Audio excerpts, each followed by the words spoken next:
आज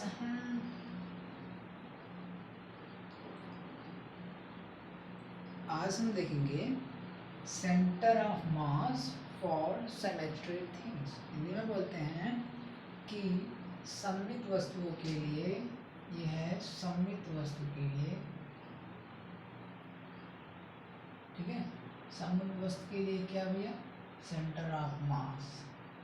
हमने बहुत सारे सेंटर ऑफ मास निकाले जो कि सममित वस्तु के थे, लेकिन थोड़ा सममित वस्तु के बारे में हम डिटेल से चर्चा करेंगे।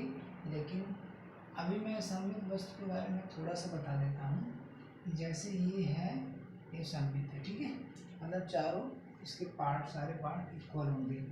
लेकिन हम आज देखेंगे सममित वस्तु से थोड़ा सा इन नॉन सिमेट्री, मतलब असममित वस्तुओं के लिए हम देखेंगे कि हम सेंटर ऑफ मास कैसे कैलकुलेट करते हैं, कैसे फाइंड आउट करते हैं। जैसे मान लीजिए ये कोई वस्तु है, ये असममित वस्तु है क्योंकि इसका सेंटर ऑफ मास कहीं इधर हो, ठीक है। ये असममित वस्तु है क्योंकि इसका सेंटर ऑफ मास कहाँ होगा? कहीं इधर होगा। मान लो ये जो वस्तु है इसकी लंबाई है 2 मीटर, या मैं 1 ही मीटर मान लूँ। 1 मीटर लंबाई की वस्तु है।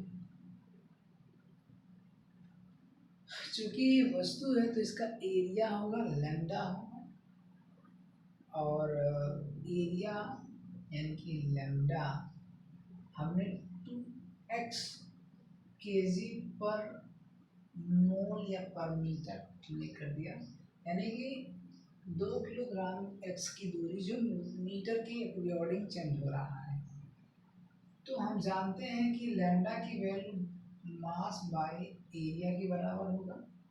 इस हिसाब से अगर हम मास निकालें तो लैम्डा इंटू एरिया बराबर मास हो जाएगा। m1 कहें, मास कहें। अगर इस हिसाब से m1 कहेंगे तो लैम्डा इंटू एरिया 1, और m2 कहेंगे लैम्डा इंटू एरिया 2।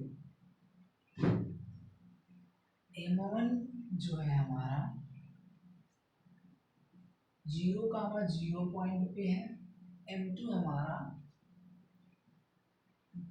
1, 0 पे है, मतलब कि x अक्ष पे पहले 1 और y अक्ष पे 0, ठीक है।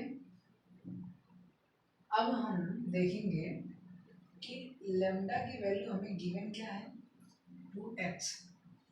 तो हम m1 के लिए लिख देंगे 2x, या लंबाई में है तो इसे r कह देते हैं, 2r, ठीक है। तो m1 के लिए हम कहेंगे 2r1, m2 के लिए हम कहेंगे into area 2r2 into area. Area बोले तो पाई आर स्क्वायर, क्षेत्रफल पाई स्क्वायर ही होता है, मगर यहाँ पे त्रिभुज तो है नहीं। एरिया को हम एरिया ही रख देते हैं इंटू एरिया, ठीक है। लैम्डा ml, चूंकि ये लंबाई में है तो लैम्डा बराबर ml होगा, तो यहाँ से हम ml लिख लेते हैं। ml लंबाई, क्लियर। ml की वैल्यू कितनी होनी चाहिए? लैम्डा l बराबर m है। तो अब ऐसी कंडीशन में हम क्या करते हैं? ऐसी कंडीशन में हम क्या करते हैं कि हम dm लंबाई की दूरी को काटते हैं।